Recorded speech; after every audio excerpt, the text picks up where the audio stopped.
You can imagine people here for almost half a year, walking in the dirty, muddy rain. Because the street has no drainage outlet, the water in the ditch overflows when there is a big storm. The stench of garbage fills the streets. Common people complain, this is a difficult place for livestock to live. Welcome to the Junta documentary. This program, we're going to the most backward countries on the west coast of Africa. Senegal. Climate of Senegal. It is different from the usual spring, summer, autumn, and winter because they're savannas. So the year is only divided into two seasons, the rainy season and the dry season. And because of the heavy rainfall, all it takes is a day's rain. I could paralyze a small town. The streets were flooded and empty. Hot weather all day long. It also leads to an epidemic of mosquitoes, be rife with disease. The resident could no longer stand the situation. He complained that there was only one rainy season. Heavy rain can fall from AM to PM. The whole town will be flooded. It didn't change for years. Residents' bedrooms have been filled with water. He said his last prayers in bed. Then pack your bags. Sorrowfully bid farewell to the home where he had lived for half his life. But even goodbye, it was an ordeal in Senegal. Few people here can afford a truck. Want to get out of this place?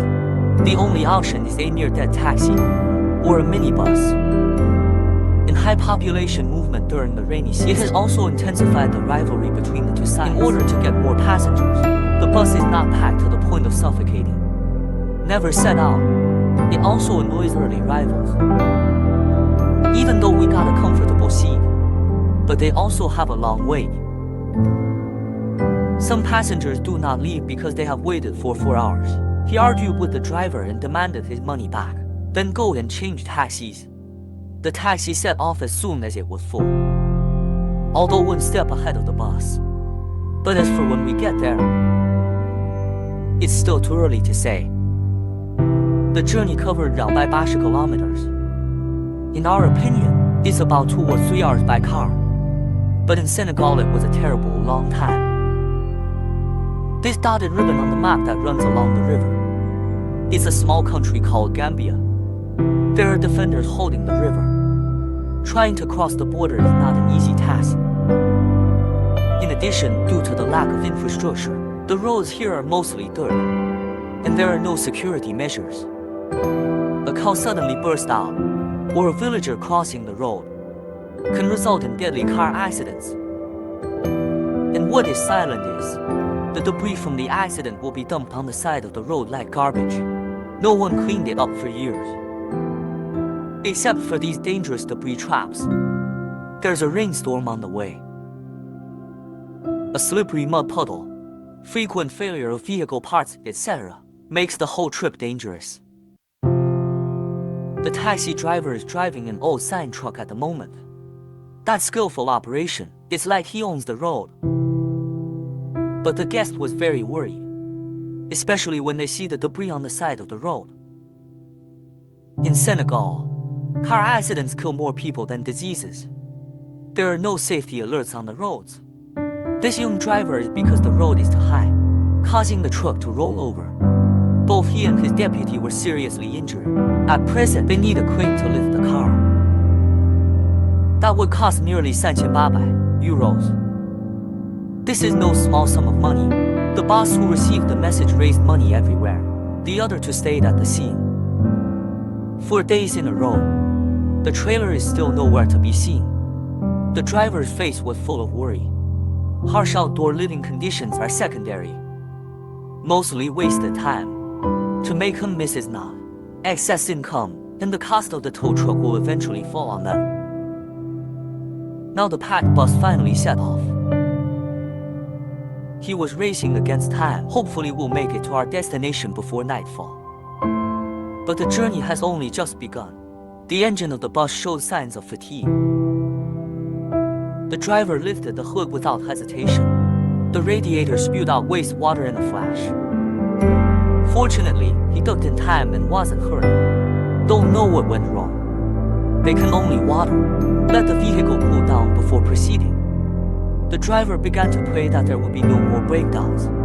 But it didn't last long. The car began to heat up again. Almost every 10 kilometers, the driver is forced to stop, wait for the engine to cool down and start again. Soon the driver ran out of water with him. After asking a passerby to borrow a bucket of water, looks like we're not even halfway there. The driver had to take a detour to the garage. This place is worse than a garbage dump. It's one of the most famous repair shops here. The repairman is also quite experienced. Can you see the problem at a glance?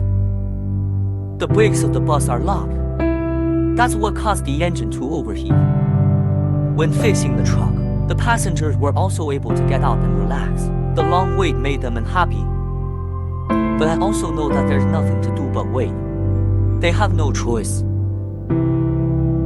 The beautiful process is fraught with obstacles. Walking in flood water for a long time leads to serious corrosion of parts. Many metal parts are joined together. There are no advanced tools. They'll just have to make the most of it. The withered old trees by the roadside have become useful helpers. I was busy until 6 in the afternoon, the eve of a storm that seemed to be coming. Their car finally set off again.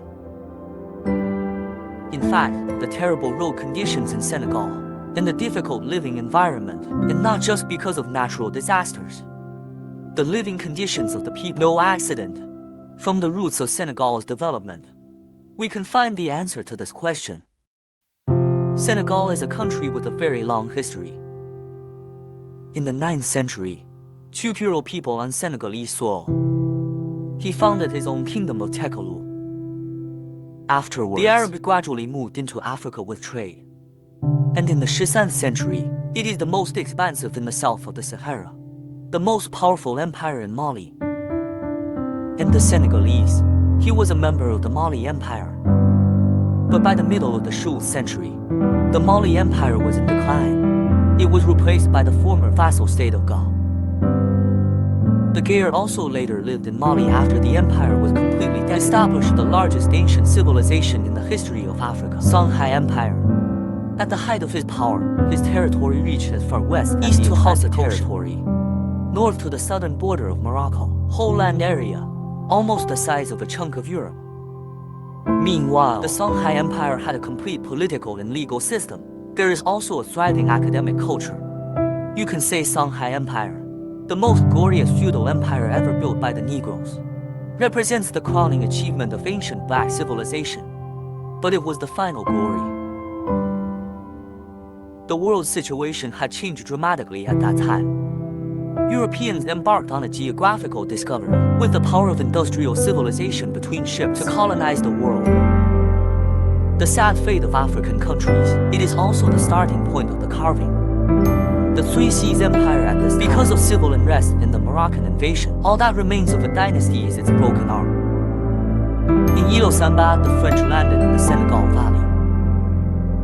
And before the French, it's also been occupied by the Portuguese and the Dutch, and set up a famous trade war here. While plunder of local resources, they trade in African slave gold, precious trees and so on and so forth. Present day, the most famous tourist attraction in Senegal is the island of Gale. It was the beginning of the slave trade. This place is the west coast of Africa, the center of the slave trade. In terms of geography, the island is located near Senegal's capital, Dakar, just a few kilometers. But because there's ocean all around, the colonists only had to give it to the slaves. Wear heavy shackles. You don't have to worry about the fox escaping. The island, it was meant to be a blessing from heaven to this land. And now he's being overrun by outsiders. It's a prison for the locals. From the island of Gore, slave ships could reach America directly. It is also because of its superior terrain. So it was also an important starting point for the triangular slave trade. The colonists built churches here, while praying, while engaged in an inhumane trade. Britain and France at the time, for this important part of the slave trade. The two sides fought 7 wars. Then the French got the upper hand. They began to directly colonize Senegal, and put Senegal as a base from which to spread inland into West Africa. In 1895, the French took Senegal to the French Sudan, French Guinea, 8 colonies, including the Gold Coast. The Union became the French West African Federation, exercised direct rule. It's shocking. Aerial territory of French West Africa, 8 times larger than mainland France. After World War I, France gradually liberalized political rights in the colonies. Until 1958, Senegal became part of the French community, autonomous republic, but with France and Vietnam, and defeat in the Suez War. Waning power. Independence movements sprang up across West Africa, forming a prairie fire. 2 years later, Senegal signed a devolution agreement with France, an independent republic. But centuries of French colonial history, it had a big impact on Senegal. So even independent, Senegal and France still have a deep bond. For example, Senegal has plenty of agricultural land, but food is not the main source of cultivation. It's peanuts and cotton that France needs. The official language of Senegal is French. And Senegal's economy and the political system, education, culture and so on are almost entirely controlled by France. Also due to caste and slavery.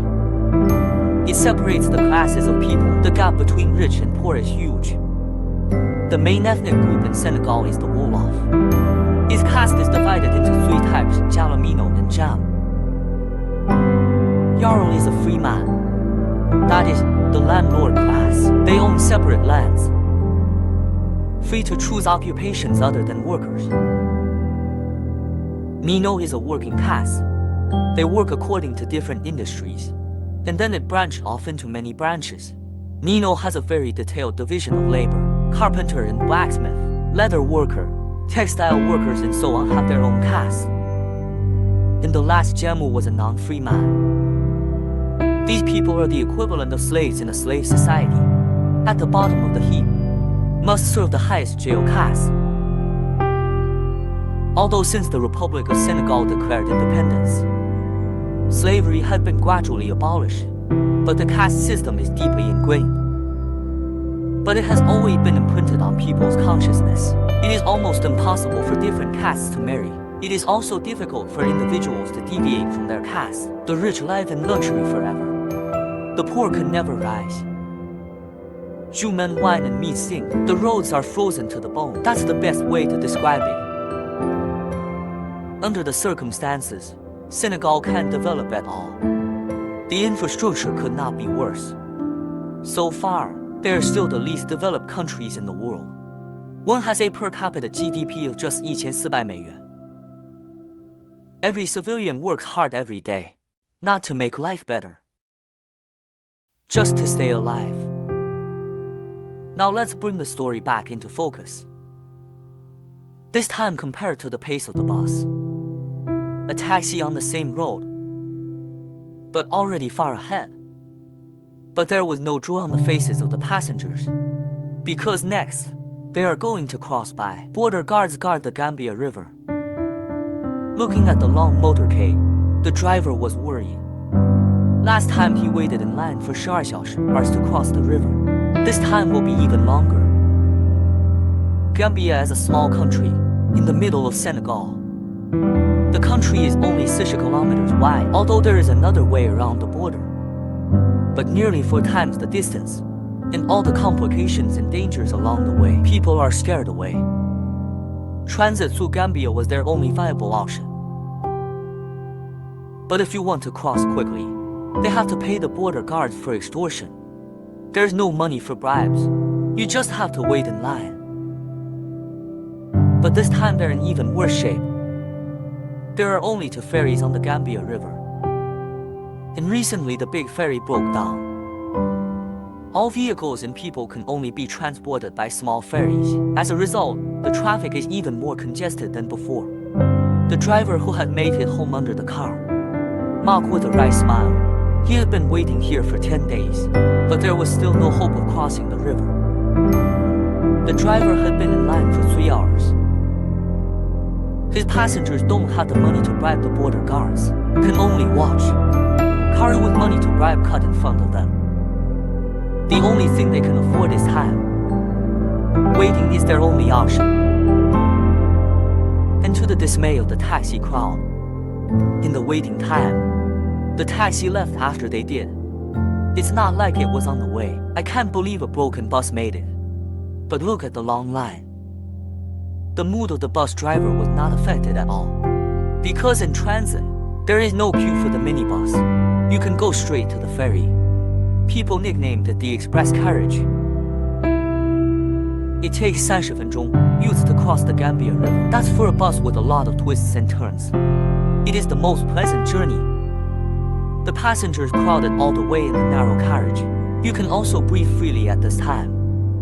Get some fresh air. Well, buses don't always run this smoothly. The Senegalese government sometimes closes the border to protest high road tolls in Gambia. But whatever happens in the end, it's always the passengers who pay the price. After crossing the river, the bus went all the way. Finally arrived at the destination around Sharan. 280 kilometers. They walked for 12 hours. As for the taxi on the other side, it took 5 hours to reach its destination. Frighteningly inefficient travel. It is a reality of life that the Senegalese have to live with. In fact, these people have made it all the way to Casamance. It's also a very poor place. This used to be the breadbasket of Senegal.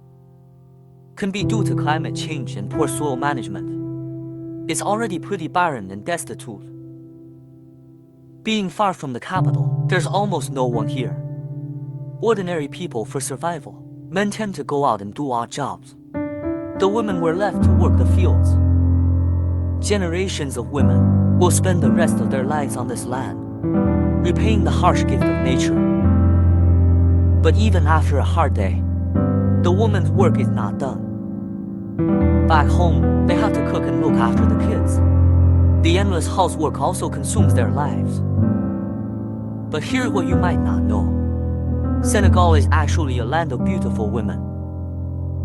This place had produced many world-class models. He also won many beauty pageants in Africa. Therefore, Senegal is also known as the #1 model country in West Africa. Their faces are three-dimensional and attractive. She has a nice shape. Because Senegal is scarred by its French colonial past. So there's a lot of mixed beauty in the area. This is also a different kind of scenery. But that's all. Have to mention the widespread practice of polygamy in Senegal. Polygamy is a common phenomenon in Africa. And after the introduction of religion in the Arab region, doctrine gives legitimacy to this traditional practice. A man can have up to 4 wives. On the surface, it's a kind of a psychological pursuit based on a physical need. But in fact, there's a reason this culture has taken root here. From peasants to aristocrats here, they expect hordes of wives and countless children. Because in the countryside, agricultural labor is in short supply. Rural families are desperate for more wives to increase the agricultural labor force. And nobles and officials also hope through many marriages to maintain a strategic alliance to achieve political gain. That being said, but any noble reason can't be a group of people, a reason to become a victim. Under the polygamous system, the status of women in Senegal is extremely low. Their country has a very high rate of female homicide. But Senegal is all of Africa. And around the world, one of the countries with the strictest controls on banning abortion. That is to say, a woman who was victimized and became pregnant not only no abortion rights, and if you have a private abortion, she still needs to face justice. And Senegalese girls drop out of school at a very high rate. Because of the idea of poverty and backwardness leading to many early marriages and early pregnancies, this is becoming a vicious circle.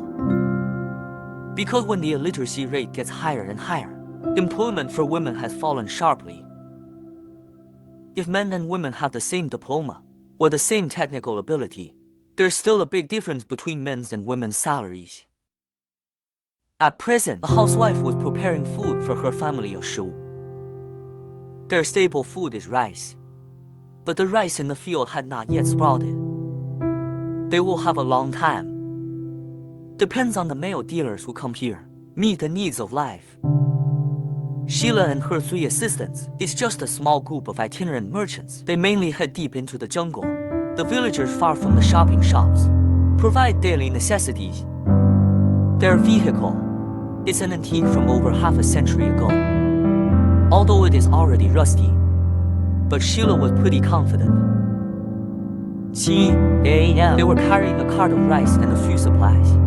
Began the day's journey. The trip was only 60 kilometers, but because of the jungle, the journey was not easy. Rainy season, from time to time, there will be puddles of mud with no tires. But Sheila had no choice. The people in the jungle are far from the shop. Life is inconvenient. Sheila makes a small profit. There's an extra layer of mission to help the locals. This time they are going to the old horse market. This trading rally is only once a week. If they don't arrive early the next morning, then this trip is a losing proposition. But even knowing it's a waste of time, they also follow the rules of the jungle. Meet someone in need, will help whenever possible. Like meeting villagers walking to the old horse market, they'd be kind enough to give them a lift. There's a motorcyclist stuck in the mud. They also stop their cars to help. In fact, helping people is helping yourself. In this sparsely populated environment, only help each other. Life is not that desperate. But their troubles soon came. The ride wasn't long. Sheila felt the truck start to tilt. Turns out the right tire is flat. They need to change the tires now. Grease opens the carriage door so that the villagers can get off and relax inside. He and his assistant took out their tools and began to unload the tires. Too bad because of the rust. There was a screw that wouldn't be unscrewed that stood in their way. They tried every means, but the screws haven't loosened. But time waits for no one. The storm is about to hit them. Sheila got tangled up and had to get in her car and keep going. He wants this tire till he gets to the next village. That way he can get more help. To protect the tires as much as possible, Sheila slowed down. The journey was long and boring and the weather was hot. The 3 shearers had been suffering for almost 6 hours. The old horse market will open the next morning. He began to worry. They may not get there in time. Driving here at night is a deadly business. The sunken muddy puddle could trap the truck at any moment. Plus they're having tire problems. Trucks have also become more difficult to maneuver. At nightfall, their truck got stuck in a mud puddle. The driver keeps adjusting the steering wheel, but the truck never left. And for not carrying a shovel, Sheila had to lie on the ground with her assistant and dredge by hand. But this is clearly a futile effort. It soon went dark. Grease had to hike to a village 3 kilometers away. Ask for help. The villagers are very helpful. Lend Grease a spade tool. Unfortunately, the spade didn't turn the tide. The storm is getting worse and worse. Sheila and her assistant let it go. A few stones behind the bottom. The truck still can't get out of the mud hole. Sheila was extremely depressed. I had to get into a truck to get out of the rain. They can't fight the storm here. The only option is to wait until the rain stops and find another way. The next day the weather cleared up. Sheila and the men began to clear the mud hole for the truck again, making all kinds of efforts. In order to reduce weight, they removed all the rice from the carriage. But it still had no effect. All it takes is a jack to fix it. But Sheila had to do it the old-fashioned way. There were a lot of rocks under the tires. But this is not enough. Because there aren't many rocks around, Grease will have to look further afield.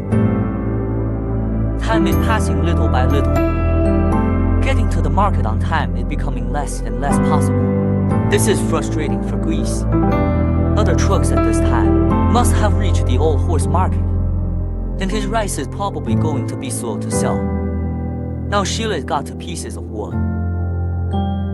By the villagers' bicycles soon came to the construction site. Villagers in the area also rushed to help. Before we've all hitchhiked for free with drivers with gas problems. Now it's time for them to return the favor. With the help of the villagers, sticks of wood filled the mud hole. The truck came out. Sheila is finally on the road again. 2 hours later, truck arrival at market, but they were still too late. The villagers have taken it from other traders, purchased goods. Only one loyal villager bought a bag of rice from Sheila. The villagers constantly complain about the high price of rice, and the price keeps going up. But there's only 1.50美元 in a bag of rice, and Sheila's profit was a measly 37 cents. But now Sheila's got another blood to shed. He wasted today's fuel and now they have to pay for repairs. This is the secret of the male dealers. When the truck is repaired, Sheila made her return journey. It was sunny all the way. The truck didn't break down again. Sheila sat on the roof and enjoyed the rest of the ride. Their daily life has always been like this. After the depression is still from the beginning. 300 kilometers west of the route Sheila took. It's Senegal beach. There is also a fierce competition for survival here. Those who find the land too harsh will seek some opportunities in the ocean. But facing the vast and changing ocean, what they need more is courage. The competition for survival here is very primitive. If you want to make money, you have to board a fisherman's boat. But the weather doesn't look so good today. Very few people are eager to go to sea, because once out at sea, their fate will be in the hands of the weather. The young men watched from the shore and dared not get on the boat, because 7 sailors didn't come back last month.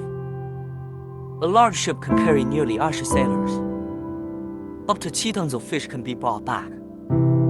A lot of people work here at a young age. 14-year-old Suleiman, the youngest crew member on this fishing boat. In principle, he is not legally allowed to work, but he had no choice but to survive. His parents are dead. He had to come out to earn money to support himself and his brother. But facing the treacherous sea, on the ship, they only had the life jackets to wear. To be fair, the crew can only use it in turns. Fear for their lives led them to believe in magic. Sailors would spread milk all around the ship. They also wiped their bodies with a protective potion made from black cloves. They believed it would drive away evil spirits. The way they fish is also very primitive. No compass or sat-nav. It's up to the captain. After 4 hours at sea, the captain finally made it through a ripple. We know where the sardines are. The crew was excited. They saw that many fish had gone into the net. That's where Suleiman comes in. He must jump into the water. Use your hands and feet to make as many sounds as possible to stop sardines from escaping the nets. Then another sailor jumped into the sea after him. Luckily, it was his turn to wear the life jacket. If you are tired, he can also rely on the life jacket to preserve his strength. Under the command of the captain, the crew began to pull in their nets. 200 meters of fishing net by man. Such a speed, naturally, large numbers of sardines escape. So after a busy hour, they only caught a few fish. The crew looked upset. Their income is tied to their harvest. No one can afford to go home empty-handed. Yet it is not time to give up. They move on. The captain examined every part of the sea. He carries the trust of a crew of 20 in everyone's livelihood for the day. Sailing 8 hours, they made their 4th voyage down. It was Suleiman's fourth time in the water. There are no safeguards. I put myself in the middle of a dangerous sea. Fortunately, this time their efforts were not in vain. A large number of sardines finally filled the fish tank. The faces of the crew finally broke into smiles, although the fishing boat is far from full. But at least today it wasn't in vain. In fact, today's catches just wipe out the cost of going to sea. Distribution according to commission. Each sailor will be paid €10. But on the way back, they will face a new accident. The engine stopped running because of water. They were still 80 kilometers from shore. This is a deadly thing, because if we can't get to shore safely, they will have to spend the night at sea. And there's a storm coming at any moment. Even if it doesn't kill them, well, they can make their lives miserable. Fortunately, after a few attempts, the engine started up again. The fishing boat landed smoothly in the evening. Tons of fish will be unloaded onto the beach, and it's a fierce competition. Hundreds of porters rush to the fishing boats with crates on their heads. They get 20 cents for delivering a box of fish. It's a race against the clock. First come, first served. There is no order, only competition. As a result, accidents often occur. And in the event of confusion, the fish the crew seemingly caught would be lost. To avoid such a loss, the fishermen would pull the rope, hold the porters a meter or two from the boat, then ship them one by one. But in the face of survival, all is futile. The porters soon broke through the ropes and rushed to the boat again. The urgency of survival does not allow them to follow order. Except for the serious movers. Thieves are everywhere. They carry sacks that are easy to carry, lurking beside the boat waiting to pick up the lead. Bold thieves climb aboard to feed themselves, although most are stopped in time by the crew. But there's always a fish that slips through the cracks. In this survival economy, everyone kept a clear head at all times. Compete, steal, and steal for every penny. As for these sardines, because of the hot weather, by the time we reach our destination, it's actually not new. And when the porters piled them on the beach, nor is there any refrigeration, and the fish will still be priced high, sold all over the world as imported fish. They have a busy day.